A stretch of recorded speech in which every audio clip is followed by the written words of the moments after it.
Hello everyone, this is Dark Journalist. Tonight I have a special interview for you with Oxford scholar Dr. Joseph Farrell. Now we've taken the missing UFO scientist story all the way up to the White House, who recently released some UFO file documents. Tonight with Dr. Farrell we'll go even deeper to the role that Rocket City, Huntsville, Alabama, the new home for Space Command, plays in all of this. Please join us now. You can't be behind that curve. You have to be ahead of it.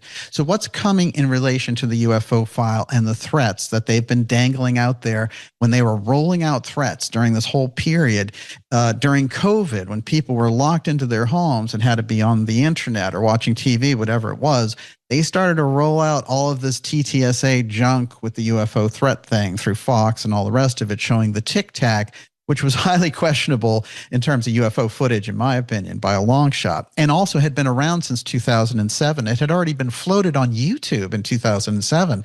So they're not even good releases. They just expect, as Alan Dulles did back in the CIA days, saying, don't worry, the American public doesn't read. Well, some of us do, and we know how to study this thing. The danger is being behind the curve, because when you're in the soup, like with COVID, then you're really in it. And I would say the missing scientists are the canary in the coal mine around the UFO subject, just like the missing and dead holistic doctors were the canary in the coal mine around the COVID op. And once you're in it, forget it. There's all kinds of things that are taking place. There's lockdowns, there's things you can't do. You're closing restaurants. There are all sorts of things that go on that impact society. You can't wait till you're in the soup. And this is something that I think many of your listeners have learned over the years. You have to be ahead of that curve. And one of the things we've been able to do on my show is be able to be ahead of the subject, so that people coming to me now are like, oh yeah, I remember when you were talking about this 5 years ago. Now they're rolling it out, and it seems like a dream that they're rolling it out with the threat. And they're even having people from NORAD and the Continuity of Government program starting to talk. And we were able to predict it all, which, as we see the pre-programming. All right, Dark Journalist joins us. Written for the Wall Street Journal, you name it, author, top filmmaker, award-winning, darkjournalist.com, Daniel LISZT, Dark Journalist on X. I wanted to get him on because he popped in for 20 minutes yesterday, but he has more time to absorb this data dump. Michikaku and others are on Fox saying the biggest thing ever, full disclosure is coming. To me, it was a nothing burger, a bunch of old videos, a few new ones, Tic Tacs, some new documents that were interesting, a shot of a stretcher with a body bag on it. Is there an alien in there? So Daniel LISZT, a lot to unpack here. Great to have you since we talked 24 hours ago. What do we know now? Fantastic to be here, Alex. And I'll tell you this, you're right on the money with this, because what's going on is they released stuff that basically is the dividing line between people who knew anything about the UFO file and people who knew nothing about it. And the people who knew nothing about it thought it was a release. But in fact, it is very, very dominated by stuff that's already been in the public domain. The videos they released some of them were provably false, and they did that on purpose. They're leaving this wide open, but they were able to create the buzz while not actually giving the public anything discernible in the way of real links back to the past. What I noticed was a big emphasis in there was this Apollo 17, the sightings that they had on Apollo 17, and I put up some posts that we'll look at later. But the deal is this. Immediately after that, Jared Isaacman came out and started talking about how the last time we were on the moon was Apollo 17. So the coordinating here with NASA, and NASA, of course, holds the largest bag, the entire tranche of the UFO file images from the satellites and all the rest of it, along with the National Reconnaissance Office. That's not the stuff that we got to see in the releases that were going on there. And it's very interesting because one of the things that the Trump administration did is they took Victory Day from World War II, and they used that as the day for this non-UFO disclosure release day. But certainly that's, again, attaching the war aspect to the UFO aspect is not good. When they did the Department of War and they said war.gov/UFO to get all the documents, that wasn't good. So, they're attaching this war idea to the alien file and to the UFO file aspect. That's where the UFO threat comes in, the total opposite of real disclosure. Real disclosure would show that the CIA, the NRO, and the NGA have been holding back these files and manipulating them, moving them through offices in the United States government so that the public could never get at them through normal journalistic, inquiries and the types of things you would do, like FOIAs and all the rest of it. So we're in a very squeezed situation where Trump is trying to now retain that UFO file back under the executive branch, but is prevented from doing it because the hold of those agencies, especially the Central Intelligence Agency, is beyond. This is something many presidents realized once they got in the door. The CIA holds that power. And what do you do to get it back? You move in different ways to move the power back under executive control. In the case of the UFO file, you have another group working between the aerospace defense contractors and the Central Intelligence Agency. And we have to remember certain things, that there may be agencies that have been created out of the black budget that we, the public, don't know anything about. This is the core aspect, really, because we had the National Reconnaissance Office created in 1963, actually under the JFK administration. We didn't find out about it until 3 decades later. So the question is, what is the agency that's operating now that is managing the UFO file and this disclosure while preparing the public for this UFO threat? And we don't even know the name of the agency. Well, we need to get to who that agency is. And the way I've identified it is through the X-Protect group and the people and the sources in the background. The thing with X-Protect is you never get to see the members up front. You're not going to see them in front of a microphone, but you can see the people that they push up to the microphones. And most often those people are counterintelligence people promoting a UFO threat that we need to fight back against. Now, Trump was very honest, one of the things when he was talking about the Golden Dome and saying, well, this is Star Wars 2. In fact, this is SDI that Reagan wanted to do, which was a gigantic missile defense system in the 1980s. And then supposedly when the Cold War happened, that all went away. Well, no, it went underground, and this is what took place. The SDI program continued on, and now Trump is saying we have the technology because you've invested in it in the public, after all, for the past 4 decades, and we could fight off the incoming alien invasion with the $300 billion boondoggle of the Golden Dome.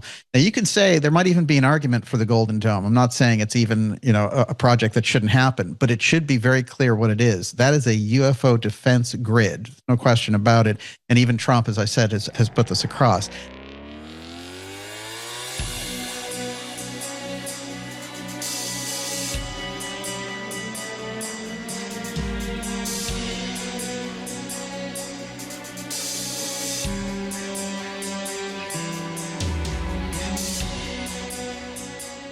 Joseph, it's fantastic to have you back. Thanks for having me back. I can't believe we've covered more in the pre-interview than the interview. Oh, there's if so many people things could only know. Yeah, go ahead. We have so many things going on, and I have to say, every headline after headline, I keep thinking it's right up Farrell's alley. It's right up your alley. And if it is, Daniel, the world really is going to hell in a handbasket. Given all the weird stuff I write about. These people are tripping. You know it. Next, you're going to have, Adam Schiff coming out and saying the cosmic war is on. Congressman Schiff. Oh, please, no. I don't need endorsements from that crowd. Really don't. Nancy Pelosi, special guest, no. Ancient Aliens. No. So you got these Democrats. No. We have these Democrats, these Republicans now, and they want to talk about their weird version of UFOs, Joseph. And I know. This set off a whole, so I'll set it up this way. There was a process that was set off by President Trump in February. We knew this was coming. Yes. But it was actually tripped off by Obama, who was sitting in a podcast and said, well, there are aliens, but they aren't at Area 51. Very strange thing for him to say. Well, Trump gets unnerved by that. He had apparently a speech ready to go out in July about all this. And he said, you know what? I'm going to get in there and I'm releasing all these files. And, this whole thing is coming out. I've instructed the Department of War, hello, Department of Defense, to release all this information and to coordinate with agencies. Right after that, Joseph, General McCaslin disappears, as you well know. And you've done extraordinary work on this. All the work I did on the missing scientist starts getting picked up, believe it or not, folks, by the mainstream media, CNN and Rolling Stone, Yep. And they're rolling in all of these things about the coverage that we did on LAUREIRO and all these other cases. Yes. And this becomes the missing scientist thing, goes right up to the desk of the president, who comments on it and says, we'll get to the bottom of it. A week and a half later, his FBI director and others start throwing wet water on it and saying, no, we don't think there's a connection and all the rest. But this phase that we're in, May 8th, which is Victory Day, of course, they release this weird version of these UFO files, and they include some, videos and documents. Now, the majority of experts, including like the Black Vault and all these other people who really get into the document side, say, we've seen most of these documents before. We've seen most of these videos before. So this is kind of a non-disclosure. What is going on in the background there with this whole wave around the UFO side? And then in the background, we hear about the Golden Dome, which is really cover for a UFO defense grid. Well, to be honest with you, Daniel, if you look at the UFO thing, the Epstein files thing, the missing scientists thing, and this crazy war with Iran, all of it to me is somehow connected. And part of the major connection is a lot of it is being used as distraction. Oh. And even in the process of let's pick the Iran war just as an example of what I mean by distraction and disaster and total disaster. I mean, what kind of a war is that? We're going to go in there and blow them up. Then we're going to come back and say they surrendered, and they're going to say we didn't surrender. Yes, they did surrender. They did surrender. The war is over. No, it's not over. Yeah, we successfully took out their nuclear program, but we need to go back in there and complete it. It just nothing makes this is sense. Making George W. Bush look competent. I mean, how do you do that? Yes, it's nuclear, Mr. President. Nuclear, indeed. Yeah, nuclear. But anyway, what I mean by distraction is we've been proffered a bunch of explanations for, and the goalpost and the explanations keep shifting for this Iran thing. And that is part of I think the planned distraction right there. As far as I can tell, this war was really all about de-dollarization, because now everybody else is up the creek without an energy supply, except we can supply you, but you're going to have to pay in dollars. It's about de-dollarization, at least in a major aspect. So I'm looking at all this stuff with the ufology, with the UFO files release, and I'm with you. It's a big nothing burger. We've been here before. We've seen all these films. We've read all these documents. You haven't released anything new. You've not said anything new, and this is coming at a time when we have all of these weird disappearances of scientists. You and I have talked about Dr. LAUREIRO, General McCaslin, and all the Huntsville scientists who went missing. And all the Huntsville. We're going to get to Huntsville we're too before we're done today, because I think that's a key part of this mystery. But just look at McCaslin for a minute here. How in the name of sense are you so lax in security that you essentially allow a general, it appears to me, to disappear himself? Yes. Specifically, a general with the access to classified information that he had. And if he did disappear himself, then why aren't you able to find him? As far as I recall, in those classified programs, the government chips you. Did he burrow the chip out? Did he have it surgically removed? And if he didn't remove himself from the situation and someone else did, that's an even worse security nightmare. So my first problem here is, where's the security and why is it stripped? Yes. And when we say security stripping, I'm thinking, okay, Security was stripped around Charlie Kirk. Mm-hmm. Security was stripped around President Trump. Yes. So we're You looking can at take that pattern all the way back to the JFK assassination. all the way back to the JFK. Well, for that matter, all the way back to Abraham Lincoln. Yes. So, we're looking at these patterns, and all of this makes no sense. And in the middle of all this, we've got all these missing scientists. LAUREIRO, I think, being the overlooked key component here, because what was LAUREIRO's specialty? Plasma, folks. Yes. Yes. And you and I did something very early on LAUREIRO and the strangeness. And this wasn't in his bio. This is what's so interesting. Mm-hmm. I saw this funeral kind of tribute, and they said Dr. LAUREIRO did so love his neutron star merger research. And we touched on it just briefly, but that idea of the kind of black hole research and just taking a little bit of that and recreating it in a lab represents a huge energy overhaul. And I mean, it could literally revolutionize what we conceive of as energy production.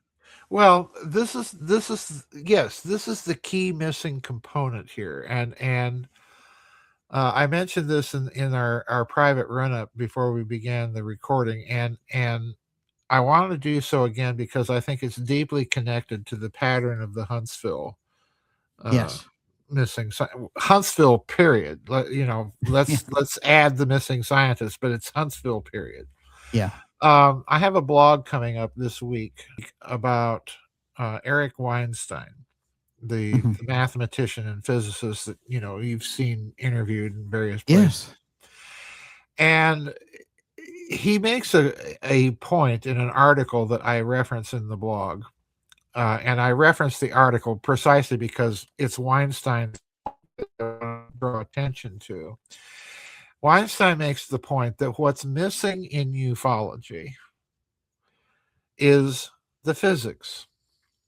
Mm-hmm. And what does he mean by that? Well, he means by that we can have all the engineers and all the materials scientists and so on that we want, but until you can explain the physics behind these things, you've got nothing. Mm-hmm.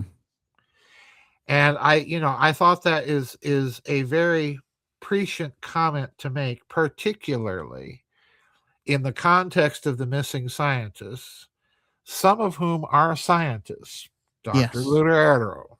Okay? Yes. He's the genuine article, and his specialty happens to be in a field that I think is intimately related to the UFO.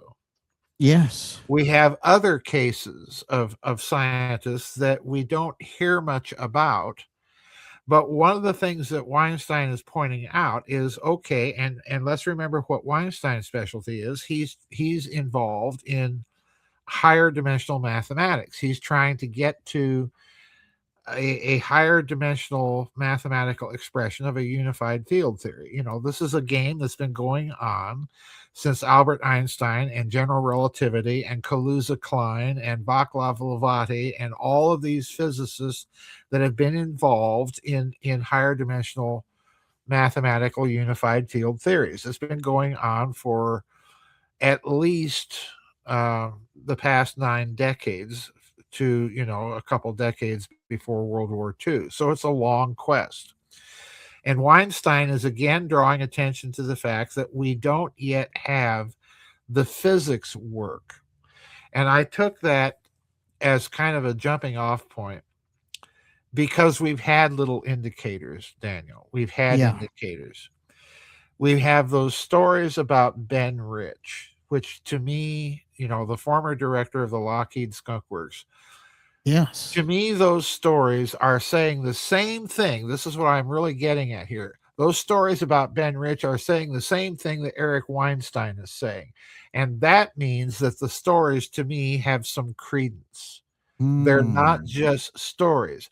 We now have a credentialed mathematician that is saying pretty much the same thing that those stories that Ben Rich are told about Ben Rich is saying. One of them is, you recall, that Ben Rich allegedly said, we found an error in the equations.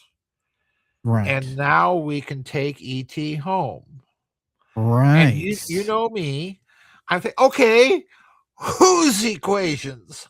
About what? Yes. And I'm thinking, okay, let's put all these clues together. Missing scientist, Ben Rich, Eric Weinstein. What do we got?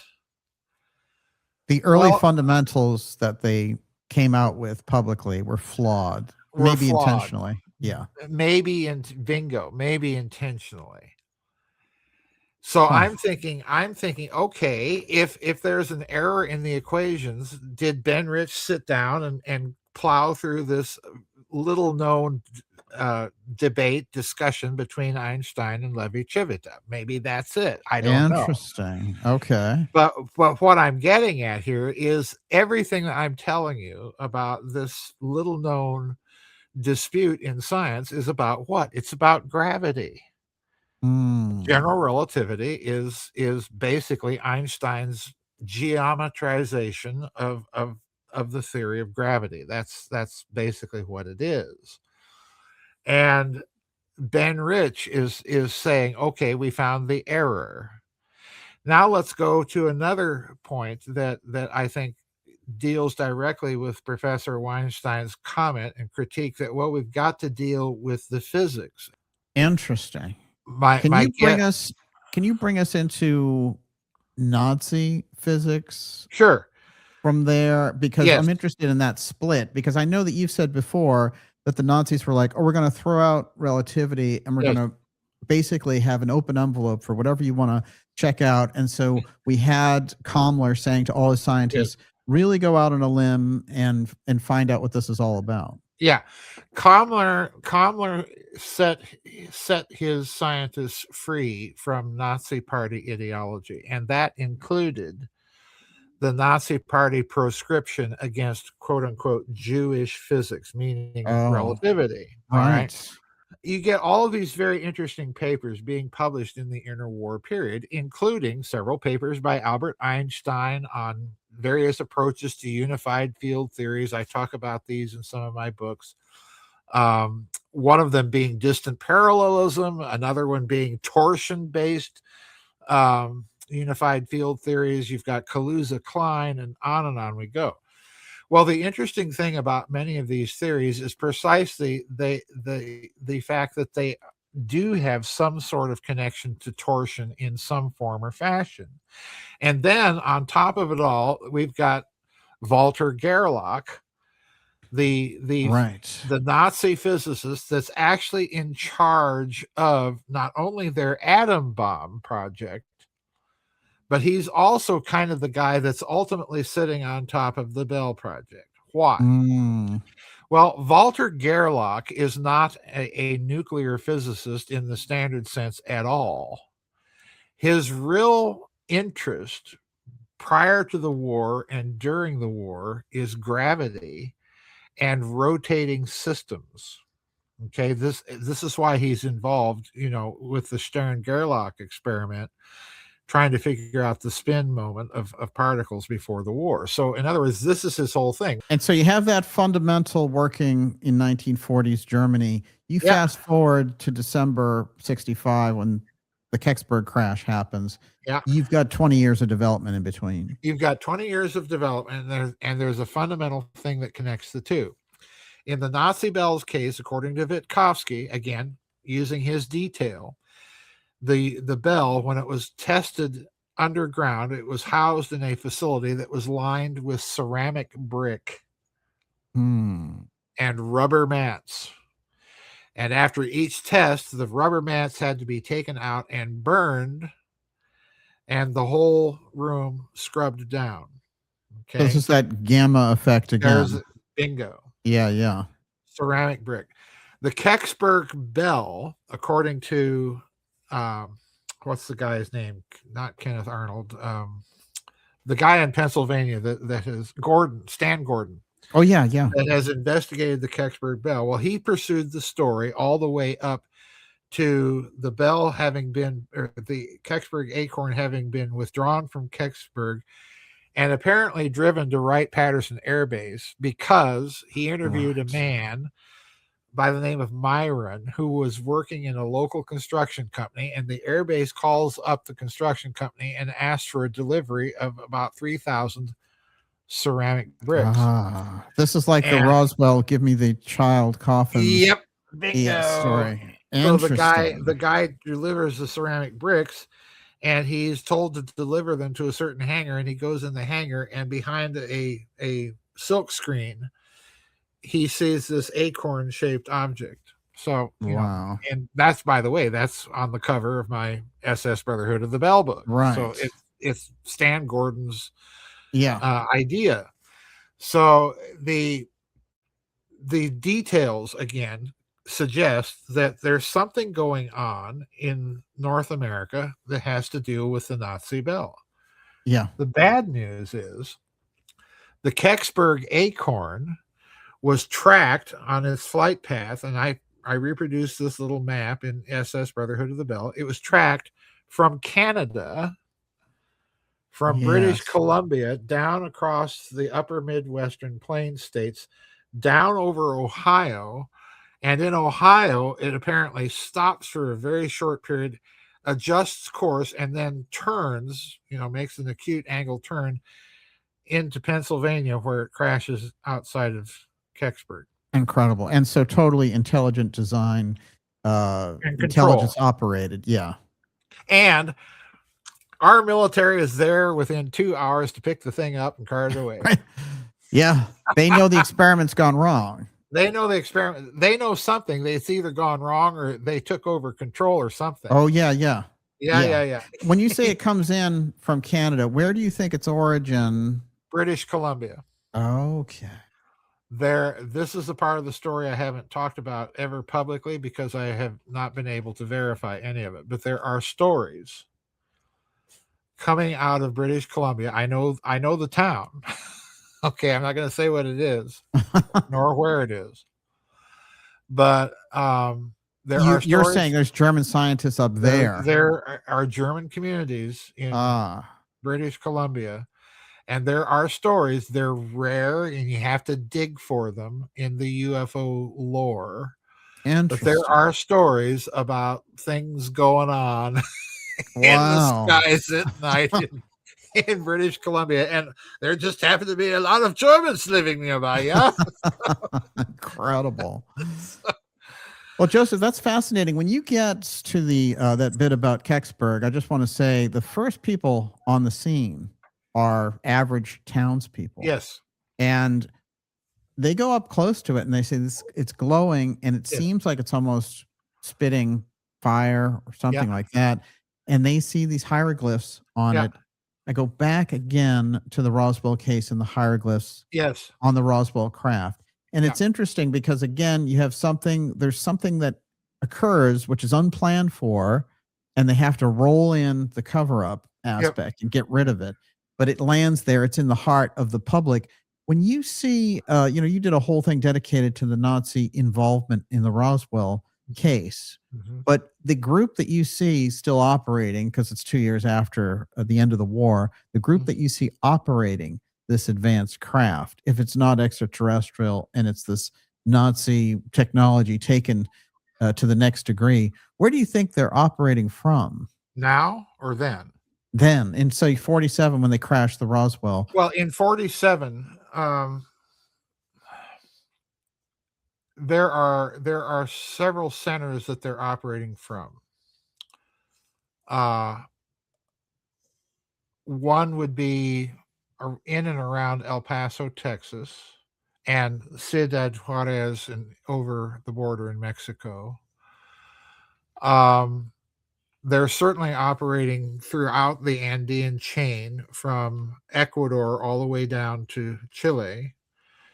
They're certainly present in Argentina, particularly around Patagonia and Tierra del Fuego. They're certainly present in places inside of Brazil, Paraguay, Bolivia, to a lesser extent, Uruguay. Basically, the only South American countries that you would not find them in huge numbers would be Colombia and Venezuela. Yeah. They're operating in Taiwan. Right. They are operating in Indochina. That's key. They are operating in Spain, Austria, especially in and around Vienna. They are operating in southern Sweden, in and around Göteborg and Malmö. In other words, places in Sweden that are closely connected to the Swedish armaments industry, Bofors. Oh, And yes. so on. Yes. Uh, You have the so- weird ghost rockets. Oh yeah. craze. Oh yeah. Definitely. Yeah. You That's know, even pre-Roswell. Yeah, that's definitely pre-Roswell. So those are the places they're operating from. And I would add to that, in the United States, in addition to El Paso, they're in places like Huntsville. You know, we haven't even got there yet, but they're in Huntsville. Right. This is how we're going to go directly This is how we're getting there. into Rocket City. Yeah. Yeah, but yeah, they're definitely operating in these places, and it's not as if the Americans aren't unaware that something's going on right under their noses, because Linda Hunt published that wonderful book where she pointed out that U.S. Army counterintelligence was looking at all this, all these Nazis, and what they were doing, and came to the conclusion, well, they've duplicated their entire chain of command and taken positions in the chain of command that were essentially duplicating what they were doing inside of Nazi Germany. We're just paying for it. That's incredible. Joseph, when we take the Nazis over here, we have different locations for them. So we have the paperclip program.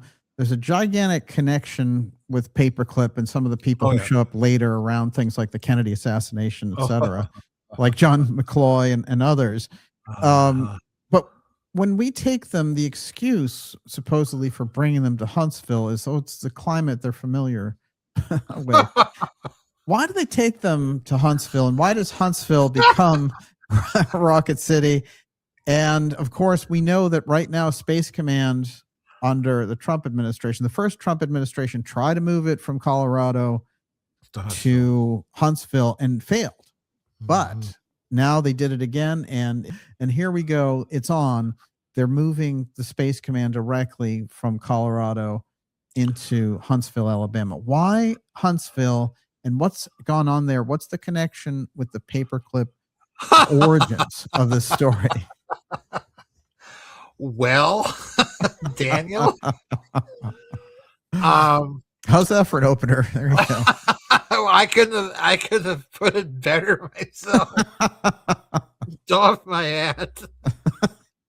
Is there a connection that connects all of that? Space Command. Why Huntsville? Yes, there is. UFOs. Paperclip Nazis. The answer to all 5 of those questions, Daniel, is 2 words. Kurt Davis. Wow. Davis. Yeah. Dr. Kurt Davis was a paperclip Nazi. He was a very close associate of Dr. von Braun, because you can look at photographs of Kennedy and von Braun and Curtis LeMay. Yes. That era, and very oftentimes the scientist that's sitting next to Dr. von Braun, who has a big Mentura scar running down his face, is Dr. Kurt Davis. Yes. Okay, one of the paperclip Nazis. Now here's the problem with Dr. Davis. If you don't know his resume, let's tick off a few interesting points. Yes, absolutely. Please on the curriculum vitae. Dr. Davis was, first of all, not a rocket scientist at all. His specialty was, here it comes, folks, high voltage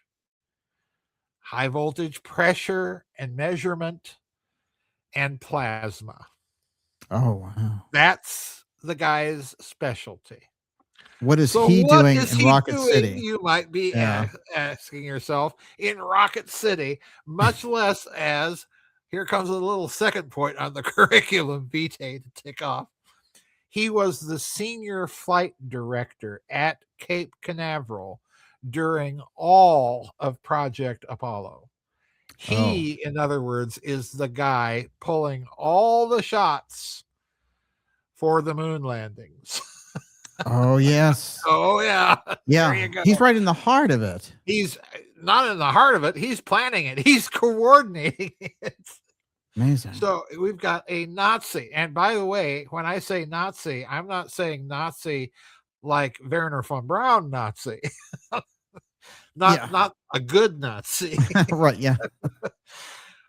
Because Dr. Davis had been denounced by United States Army counterintelligence in here comes that wonderful year, 47. Right.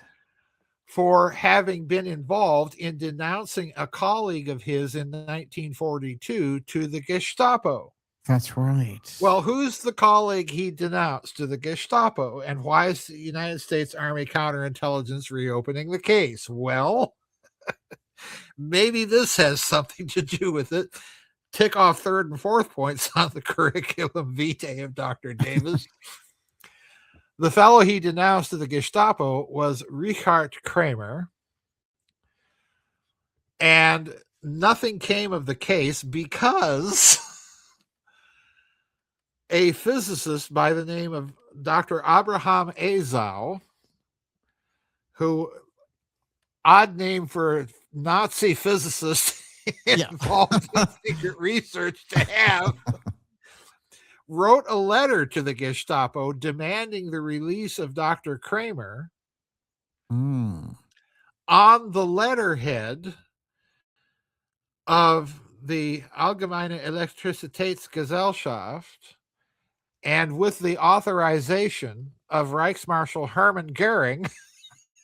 In other words, this is not your average scientist you fellows in the Gestapo are arresting here. Right. The connections go all the way up to Goering. Of all people. Wow. And by the way, in that, it's that document that says Dr. Kramer is working on projects that are kriegsentscheidend, decisive for the war. Oh, right. And that's the only place, as Witkowski points out, he's got this document in his book. That's the only place in all of the literature where the Nazis use that technical term in a classified project. In other words, the project is so highly classified, way beyond their atom bomb. Okay. So in other words, it's like that Dr. Sarbacher in the UFO literature, who's well known for, and the Canadian William, what's his name? Wilbur Smith. Smith, that said that Sarbacher told him that the UFO subject is classified higher than the hydrogen. Right. So here again, we have the same phenomenon, the same pattern. So Kramer was denounced by Davis to the Gestapo. And Kramer is working for a project that's decisive for the war, for the Allgemeine Elektrizitätsgesellschaft. In other words, he's working on the Bell, because that's the company that built the Bell. Do you think that Davis is trying to eliminate the competition there? It could be. But what that also indicates is Davis is involved in the Bell project. Oh, right. Ding, ding, ding. Yeah. Okay, got Ding, it. ding, ding. He's on the Bell. Yes. He's on the Bell. Kramer's on the Bell. And now for the final little thing in the Dr. Davis curriculum vitae that we can check off is that when he retires, by the way, he lives in Huntsville. Yes. Where, by the way, Von Braun also retires to go to work for Fairchild Industries. Yes, I want to get to Fairchild as well. It's during that time period that Von Braun gave that wonderful little interview in Time magazine that appeared in that little, little column thing. I remember reading as a kid. Anyway, which is Davis- absolutely explosive. Oh, totally. Yeah, yeah. Totally.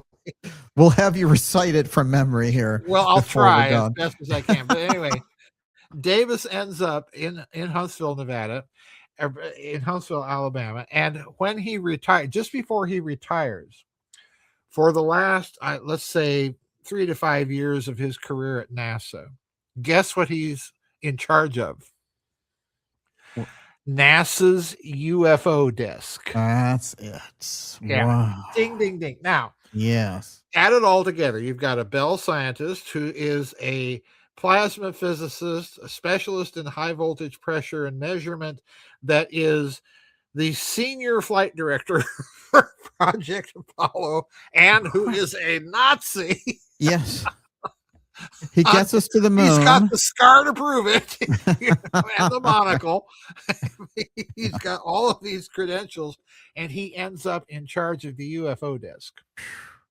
And then, I mean, that aspect is almost the most incredible bullet point on that whole list. Yeah, because how do you put him in charge of the UFO file at that juncture? It's very unusual. Well, you don't put him in charge of it if in fact he has had nothing to do with things that aren't related to it. Yes. That's my point absolutely.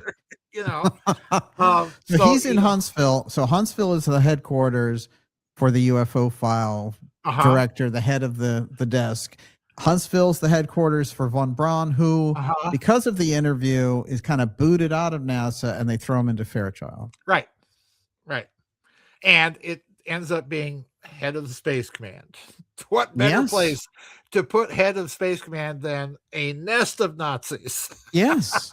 And let's talk about that for a moment, because when you get the command from the Trump administration to bring all this right up to modern times, and he says, I'm moving this from Colorado. We also know that there's a continuity of government NORAD piece there with that. So he's saying, no, Alabama, I'm doing this. And he tried, and they rebuffed him heavily in the first term. He comes back and he does it. He gets it done. But then in the middle of all this phase of stories that we're talking about for 2026, where Trump says, I'm putting out the UFO file, Joseph, the scientists who are disappearing that are related to Huntsville become very, very apparent. And in fact, when I was doing the detailing on this, and I started with Amy Eskridge, who died in 2022 after founding the Institute for Exotic Science. Yes. And what's interesting is her dad was deeply, deeply involved in these projects for NASA. Yeah. But what was interesting is, as I was going through the different scientists associated with this, and we talked about Ning Li and some others, a scientist working for NASA goes down in a plane with his whole family. This is back in April. This is how recent this is. His whole family, and they were all Huntsville. He was the scientist, and he went down with his family in a plane crash. There are so many links through Huntsville, and I could detail them. But for the point of this, what is the connection here between the original paperclip taking over of, and inventing this rocket city? And, Alabama is fantastic. I want to put this on the record. And Huntsville itself is quite remarkable. But I'm talking about it as a focal point of these activities. What is it that you see happening with these groups concentrating on that area in the first place? Basically formulating a secret space headquarters very early on in the game through paperclip, and now graduated out to a point in 2026 where they're going to be the head of Space Command. And apparently the scientists who were around in Huntsville, who had access the same way that McCasland had access. And I want to mention that one of the secret space alumni who did a conference with us, Mark McClandish, he had given a speech in Huntsville only a month before he died under very mysterious circumstances again. So again, we're kind of more aware on this track than we even want to be. Well, look, I think I think several scenarios are possible here, and the problem is we just don't have enough information, at least at this juncture, to make any good prima facie guesses as to which of these scenarios are most likely. I can see the United States moving the Space Command from Colorado to Huntsville in an effort to keep tabs on whatever's going on there and whoever's really directing it. Oh, yeah. Or equally plausible, I can see that whoever's really directing it, and I have no difficulty in believing that at least my so-called Nazi or fascist international might still be very influential in doing these types of things. That they might have been the ones behind the move, just, to assert raw power. I can see the deaths of some of these scientists as being either messages sent to the rest of them, or punishment for straying too far off the reservation, or as means of keeping mouths shut. Right. Or this is one that I think has to be entertained in terms of the types of expertise that each of these missing people have been into. And that is to prevent them from talking to each other. Oh, right. And comparing notes. Because in projects like this, what you don't want are people able to compare notes and put it all together. Interesting. And Huntsville, if you're gonna coordinate let's just be very blunt, if you're gonna coordinate a worldwide secret space program, places like Huntsville are gonna be the places you're gonna do it from. Yes. Because you're gonna have to have a place where there is a collective of expertise able to evaluate analytically various situations as they arise. Right. You can't tell me that other countries don't have similar installations and institutions. So in other words, I'm looking at the missing scientists, the Huntsville thing, and all the patterns associated with it as being potentially indicative of any number of scenarios. Many of them saying that the United States is in the process of either losing control or has already lost control and is trying to regain control, and so on. Interesting. Yeah. I'm in the regain control camp. Why? Well, to be blunt, the old adage is, well, why haven't we been back to the moon? Well, all of our German rocket scientists are dead. We just went back to the moon. Right. On whose rocket? Yes. And what nationality is he? Mm-hmm. And where is he from? And who did he have connections with? So let's go back for a moment to Kurt Davis. You got South Africa in the mix immediately. Oh yeah, you got South Africa in the mix immediately. And let's remember something about South Africa and Israel, because everybody says that South Africa and Israel got their bomb from us. Well, I think Israel got much of the material for its bomb from us. But the technological know-how, particularly in South Africa's case, didn't come from us. It came from Germany. Oh, right. Came from West Germany. Interesting. People forget Germany, before Angela Merkel dismantled their nuclear power plants, Germany was like Japan. It was a turnkey nuclear power. Mm-hmm. They could produce all the elements and parts for a bomb, and nobody would know it, and they could assemble it in 30 minutes. Wow. That's what you're dealing with. Yeah. Germany sold the entire nuclear fuel process to Brazil and Argentina in the 1970s. So, this is like it or not, folks. Yeah. That's the reality.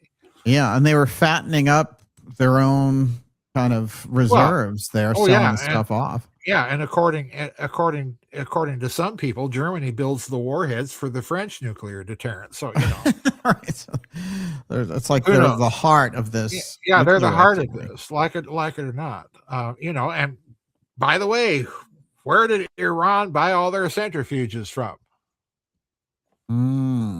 Ding, ding, ding. You got it. And the same people that sold centrifuge technology to South Africa. Okay, there you go. So that's Very interesting. Yeah. Well, let's go back to Davis then. After he finally retired from NASA, he became member of the board for that West German firm called Otrog. Yes. Orbital Transport Raketen Aktiengesellschaft, Orbital Transport Rockets Incorporated. So, Okay. and don't you think that Otrog becomes probably much more important Oh yeah. now, looking back on it, than we say with the knowledge we had 10 years ago? It wouldn't Oh, make all absolutely. those connections. Yeah. The Absolutely. connections are now sort of the 100-pound, 800-pound gorillas out of the closet now. Well, let's remember what Mikhail Gorbachev said about Otrog. He was the one that brought Otrog to everybody's attention in the West. We wouldn't be discussing it now, Daniel, if Right. it hadn't been for Mikhail Gorbachev. Well, that's interesting. Yeah. Because otherwise, to listen to the Germans, all Otrog was a defunct company that was trying to build out cheap rockets for, quick and cheap, easy launch facility technology. Think Elon Musk. Okay. Yes. All right. Well, that's all Otrog was, and it went bankrupt. SpaceX Part 1. Yeah. You don't need to worry about it anymore. Don't even think. Well, not according to Mikhail Gorbachev. Otrog did buy a compound inside of the Congo, and that became, according to Gorbachev, West Germany's Area 51.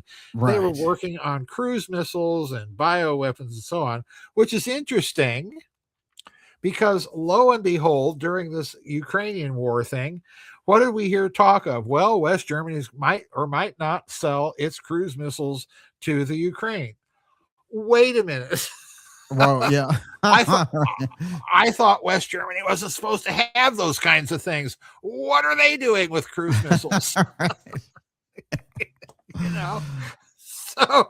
So when you factor that in, and Musk's relationship to South Africa, his business ties, his interest in space, and so on, yeah, I think you're looking at some sort of Otrog version 2.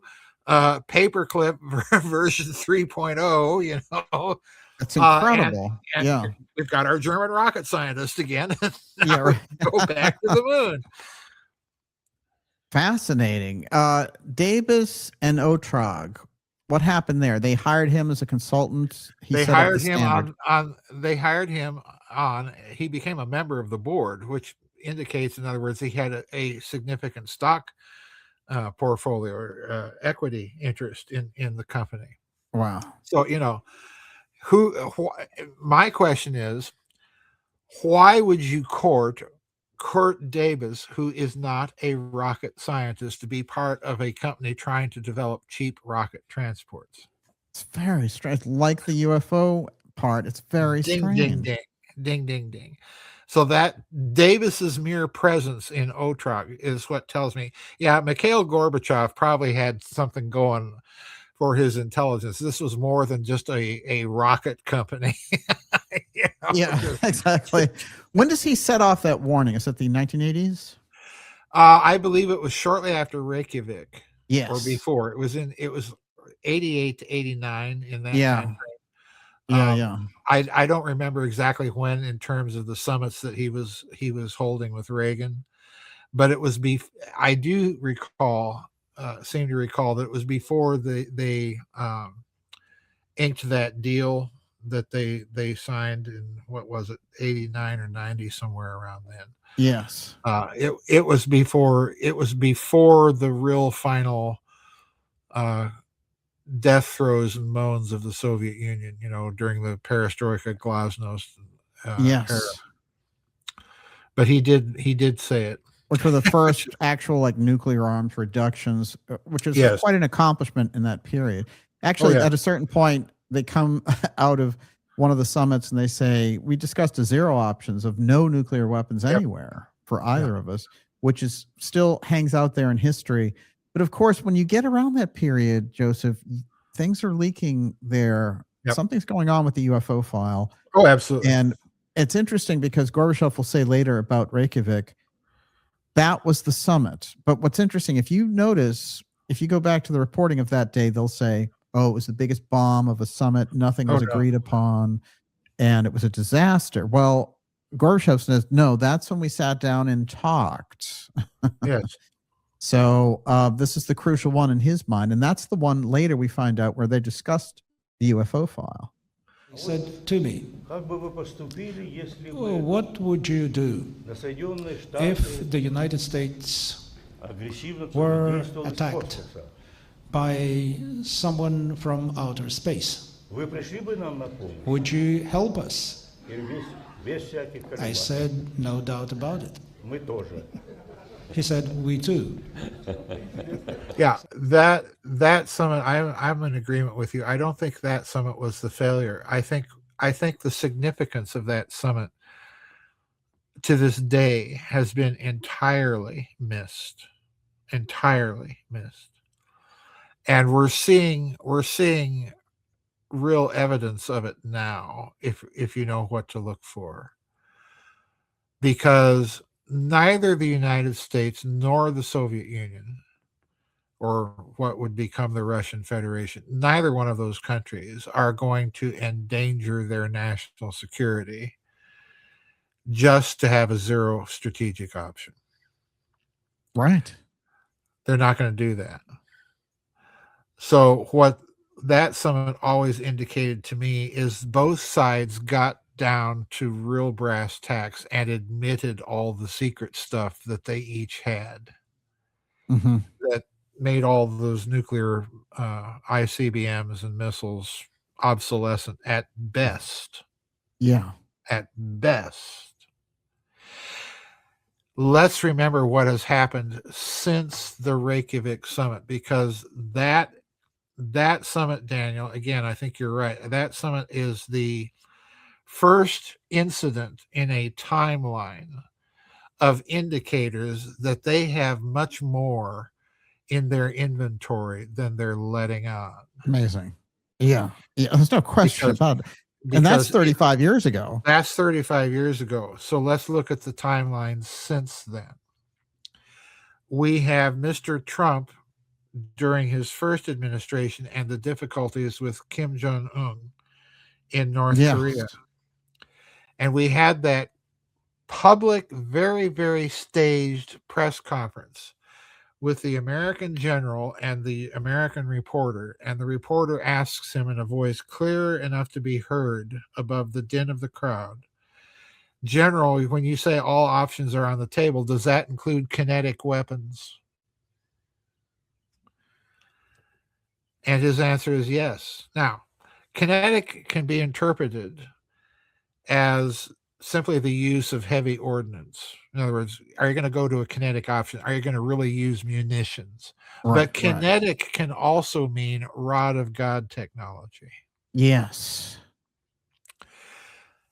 Around that same time period, we had the explosion at the Tianjin chemical plant. Oh, right. Outside of Beijing. And I swear to this day, I am not going to be convinced that that was a chemical explosion simply by the signature of the crater left in the ground beneath the plant. Unbelievable. The crater is narrow, conical, and deep. Had that been a chemical explosion, even contained inside the building, it would not have had a hollow charge effect like what we see in that crater. It would have been a much shallower crater with a much wider dispersion. That's not what we see. You think it's a rod of God demonstration? I think there is a very, very good possibility that that was a rod of God signature that somebody used on that plant. Wow. Because the sheer kinetic energy of that, of an impact like that, will create a chemical reaction like that. So that's another indicator. We then had Mr. Trump in both administrations saying, well, we don't even need nuclear weapons.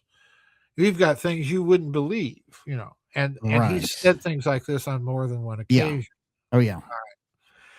Then we have Mr. Trump's very weird statement out in California when he went out to announce the creation of the Space Force.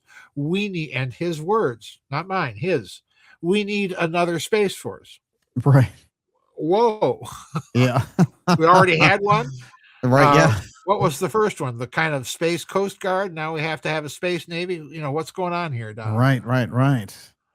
So yeah, we've had all these indicators. Then let's not forget the Russians. Mm-hmm. Dmitry Medvedev, to this day, I don't think people get the significance of what he said. 1 month before the Chelyabinsk meteor incident back in, I think, 2011, Dmitry Medvedev got on Russian television and he was talking about the danger of asteroids and that Russia wanted to get the world together to build out a planetary defense system against asteroids. Mm-hmm. And if we can't get everybody on board, well, we're just going to have to go ahead and do it ourselves. Right. Yeah. Okay? And the Russian reporter, very nice, pretty lady, says, well, Mr. Prime Minister, can you tell us, well, how would we take out the asteroids, if there was a threat? And he said, we could use our thermonuclear missiles and use it to blow them up or divert their orbit path. And then he goes on to say, and we've got other ways we could do it. Yeah. like what, Dmitry? And then a month later, what happens? You have the Chelyabinsk meteor, which is filmed by Russian cars, because over there you have to, by law, have video cameras in your cars for insurance. Right. So this meteor is filmed zipping over Chelyabinsk, a major Russian nuclear city, by the way. And in the flight pattern of the meteor, what you see on some of these videos is one of these little orbs again, kind of following along behind. And then the meteor explodes, orb is gone. Wow. Yeah. So again, there's a something going on here. And then there's one final incident that I'll tick off in this timeline of weird stuff. And again, this is after the Reagan-Gorbachev Reykjavik summit. Okay. All of what I'm saying is after that summit. Right. And all of it's indicating they've got something and they ain't telling us. Mm-hmm. This final one is, remember the satellite collision about 10 to 12 years ago of the Russian and American satellite? Very strange. Russian and American satellites don't collide with each other. Okay. Both countries are fairly competent in being able to keep their satellites from colliding with other satellites. Both countries have the technology to make satellites move and change their orbits. Mm-hmm. Now, neither country is admitting to the fact or acknowledging that they diverted their satellites to collide with the other country's satellite. Which means somebody pushed those satellites together and has the technology to do that. Now, maybe it's one of those two countries that did it. Maybe both countries decided to test a commonly held technology. Who knows? But the fact of the incident itself indicates that there's a technology that allowed them to do that, and to do it with, and here's the key point I'm trying to make here. It's not the technology of colliding a satellite. It's the technology of being able to do it with that kind of precision. Right. That's a lot of space up there to be colliding something that's 9 feet in diameter. Remarkable. Yeah. Wow. And that's the kind of technology that they're incorporating into the Golden Dome. Bingo. Yeah. It's called target direction. Yes. Fire control. Talk about advanced weaponry. My God. The weapons uses on something like that? Exactly. Exactly. No. Joseph, I'm going to draw us back again to this Huntsville piece just to complete the circle. And I just want to do the crisscross on the paperclip Huntsville part Okay. as a kind of a closing piece on this. This is fantastic. I want to go back to this scientist, Amy Eskridge, who passed away tragically in 2022. As I mentioned, she was in charge of the Institute for Exotic Science, and her dad had worked on a number of projects for NASA for years, for decades. A lot of his papers are available, and then others not so available. But one of the things, and she also had done a number of kind of loosey-goosey interviews before the end, in one of them saying that her family were paper clippers. And she said also, and this is a quote, that Huntsville is the biggest secret you've never heard of, and we're going to reveal it. We're going to let it out. She said a number of odd things. One of the deaths that she pointed out was McClandish's death, and that when he had died the year previously in April of 2021, she said he had refused to go along with it or something to that degree. So it's indicating that she didn't believe the official story around McCandlish's death. Oh, I don't either. Yeah. And he, of course, the digital illustrator with incredible access to the Air Force, gave us the information on the flux liner, the alien reproduction vehicle, those marvelous sketches that he put across, and his deep connections. I mean, this guy was really into it. He was in Huntsville a month before giving a speech. Now, before his death. And then she comes off and she's saying, all these agents and stuff are around me all of a sudden, and people from the counterintelligence field, like the Hal Putoffs and the Lou Elizondos, they're right around in the background trying to squeeze me into these different projects and saying, we want to get to that anti-gravity stuff before China does, and so on. And she tells some very interesting tales, including the fact that when she said, okay, I have somebody who's involved from the Army who can participate in these discussions, and she has people like Elizondo and Putoff completely ending communications the minute she said Army, which I found was interesting. But in any case, she dies under suspicious circumstances after pointing out again the importance of Huntsville. We have the Moffat deaths, of course. Before that, going all the way back to a case you and I have talked about before, the case of Ning Lee and her incredible anti-gravity experiments, and then getting run over by a car and becoming basically, mentally a mental vegetable as a result of that. What is it that we're looking at with this overhang? And you did touch upon it, but I want you to kind of just peer into it and tell me, what is the overhang from Paperclip now, the original bringing of the Nazi scientists into Huntsville, that incredible expanse that creates the regular space program, and as we know, the secondary secret space program, which is something that Kennedy saw as a big danger in his administration. And then, getting to the moon and all the rest of it, the incredible glory around Huntsville. But there's something lurking in the back there. And she, as being part of the missing or dead scientists in this case, is pointing it out. She's giving us this hint. It's all right here. Wow. That's a question. And I've thought a lot about that question, not that specifically phrased. And I've come down to basically two speculative answers that I've kind of danced around. But I'll just come right out and say it. The first possibility is my good old friend, the Nazi International. And what I mean by that is this. If you look at its evolution in the immediate years after the war, as I said, there are certain spots, I mentioned them earlier in this interview, South America. All those spots that I listed as centers of activity, Huntsville being one of them. One of the things that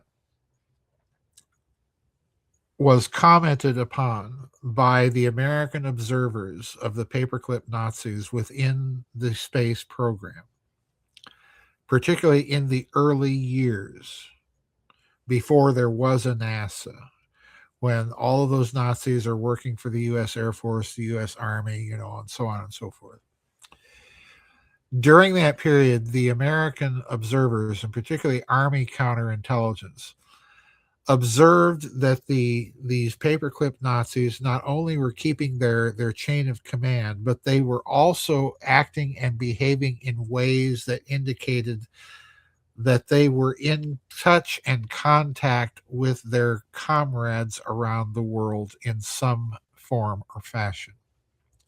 For example, Linda Hunt mentions in her book that American counterintelligence had followed the paperclip Nazis based in El Paso across the border into Mexico, where they had dead drops in the local post offices. Oh, right. Okay.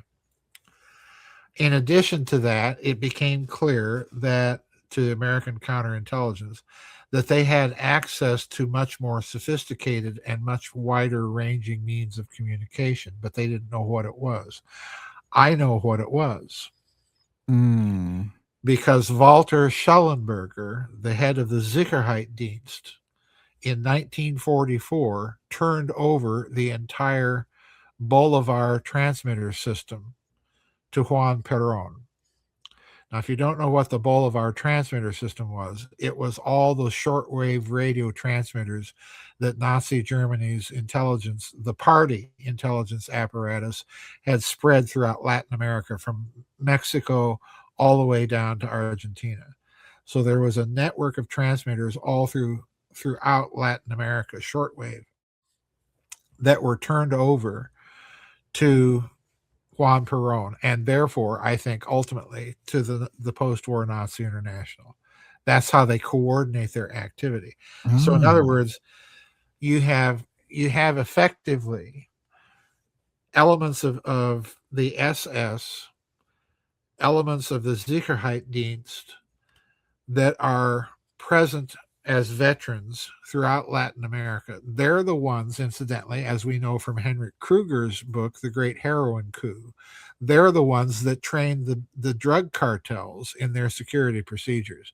So there's a direct Nazi link to the current drug cartel problem in Latin America. Incredible funding source. A funding source, there's, security training, all of that. So this organization, like it or not, is alive and well.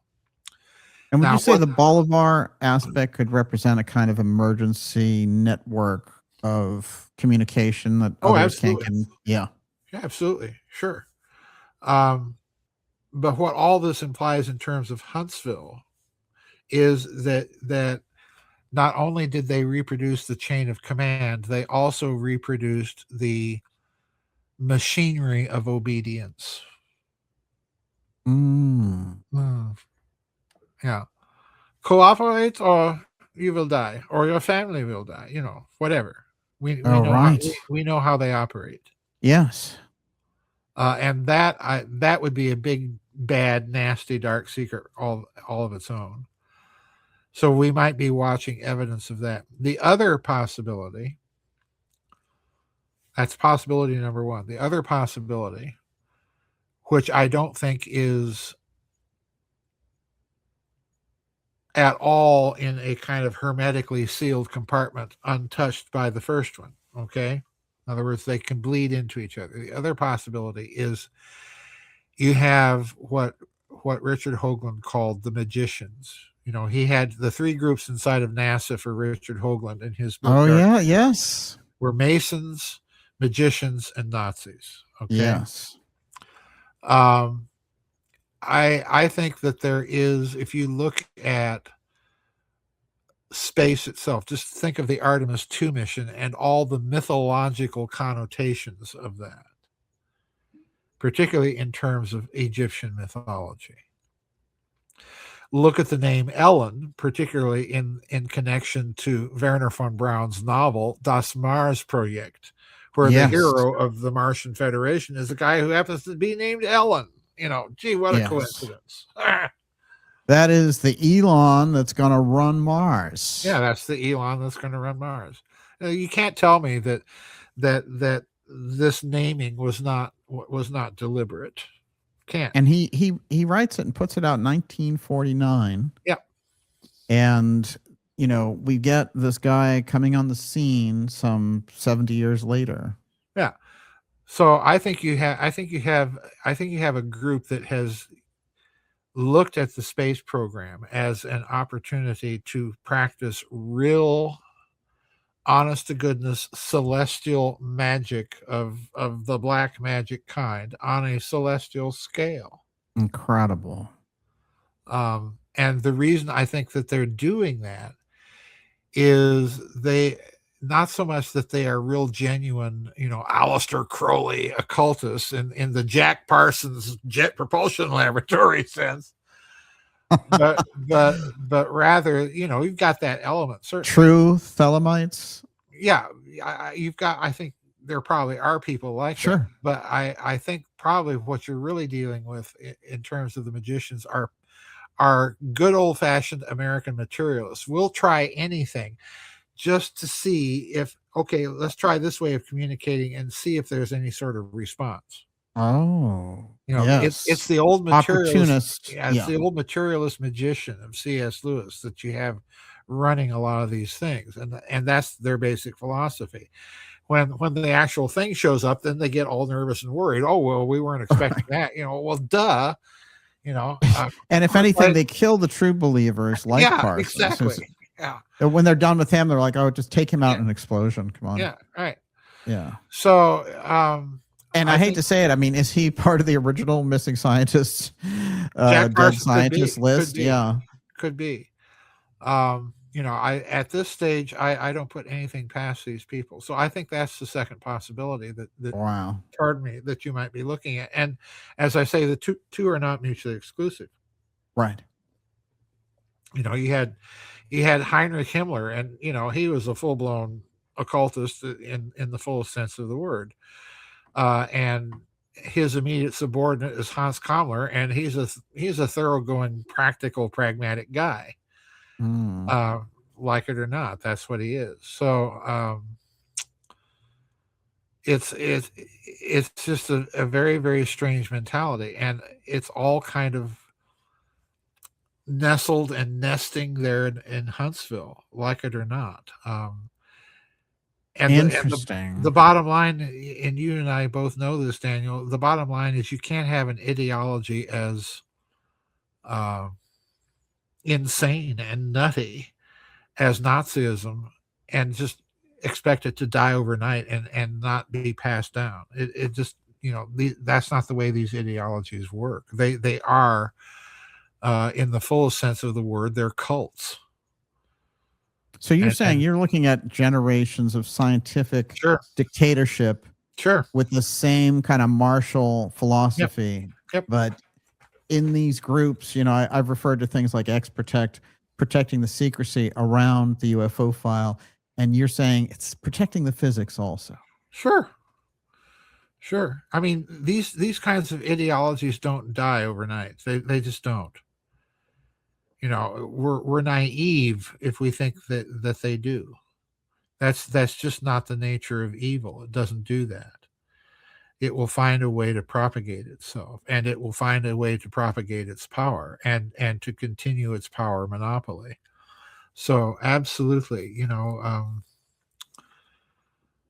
wow. Incredible power center there for their activities. It's funny. I went back into the history around JFK and Huntsville just to see what his own opinions were on it. And, he shows up in Rocket City and gives a speech, but who's painfully absent is the governor. Governor Wallace does not show up to give the speech with him, which is highly unusual. And Kennedy does not comment on the politics of the day there going on, but he does speak about, the incredible things that can be accomplished with NASA and all the rest of it. But he makes sure to go there. I thought that was interesting. Particularly at that time. Absolutely. Wow, incredible. It's fascinating. Now, I just want to say this because it's in the heart of your work. and it comes directly out of your Roswell and the Reich book. And I'm feeling this kind of Roswell, Huntsville, missing scientists overlap that is just, and it's something terribly missed when I've spoken to the mainstream, and there's a chance here. I'm speaking now with Vanity Fair. Maybe they're going to pick up on this, but I want them to get this and take these facts to the public, even in their own, commercial vein, whatever it happens to be. But if we go into Albuquerque and we see McCasland, General McCasland, Major General, going missing, Joseph, on his level, especially since through the WikiLeaks emails being leaked in 2016, and we know about this, on his level, isn't that a national security crisis, the fact that he's missing? Absolutely, it's a national security crisis, and that's what grabs me about his disappearance in particular. It's not being handled that way. And let's remember something, and this may be a bit of history that I don't know about you, Daniel, but I just get the absolute sense or feeling, intuition, I don't know what to call it, that there's some sort of profound connection between the McCasland case and the Paul Benowitz case.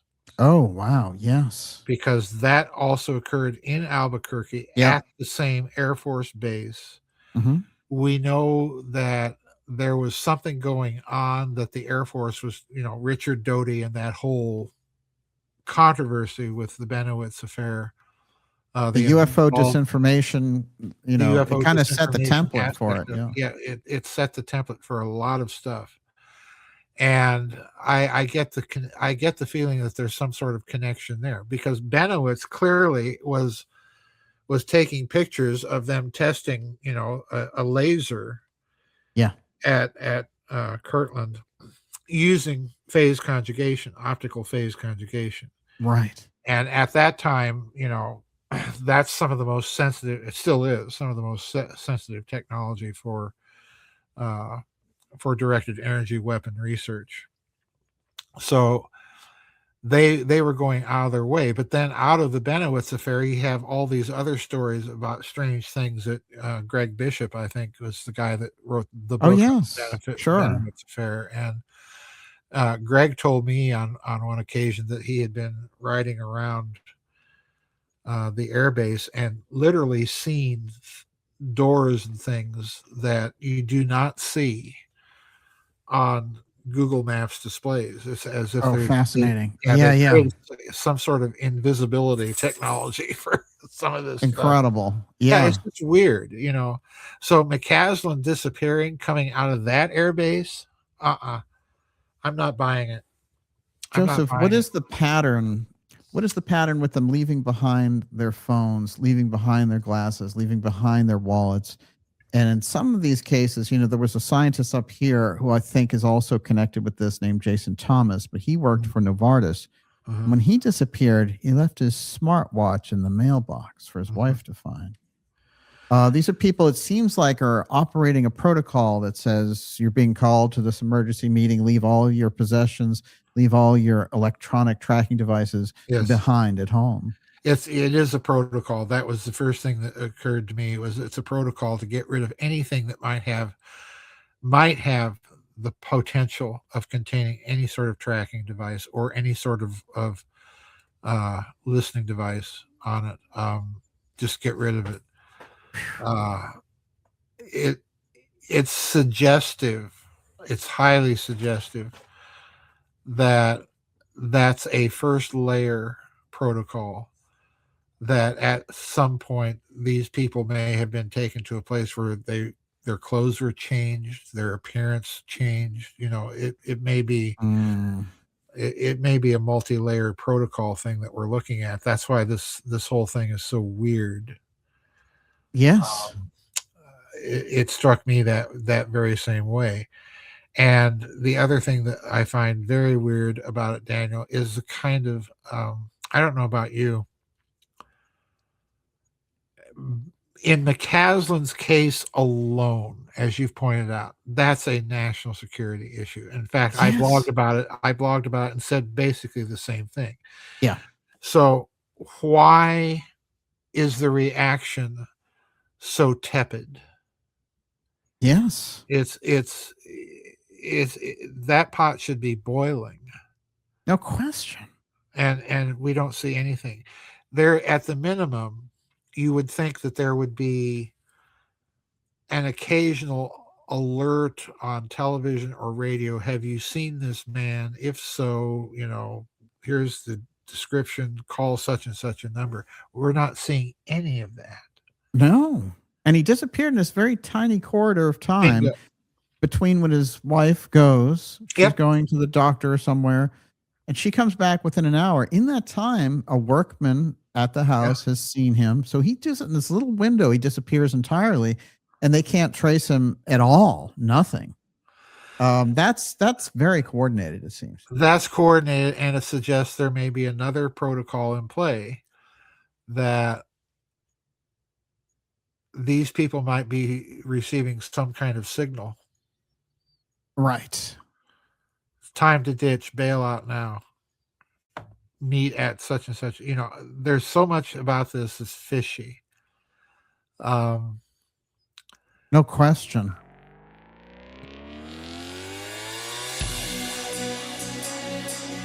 Joseph, just amazing. Stay right there and we'll record a second hour just for Dark Journalist subscribers to get right in their inbox shortly. If you're not a subscriber, you can go directly to darkjournalist.com or follow the link in the description of this video. Of course, all of Joseph's latest work is available at gizadeathstar.com. Please join us at 8 p.m. on Friday nights for the Dark Journalist X series. See you soon.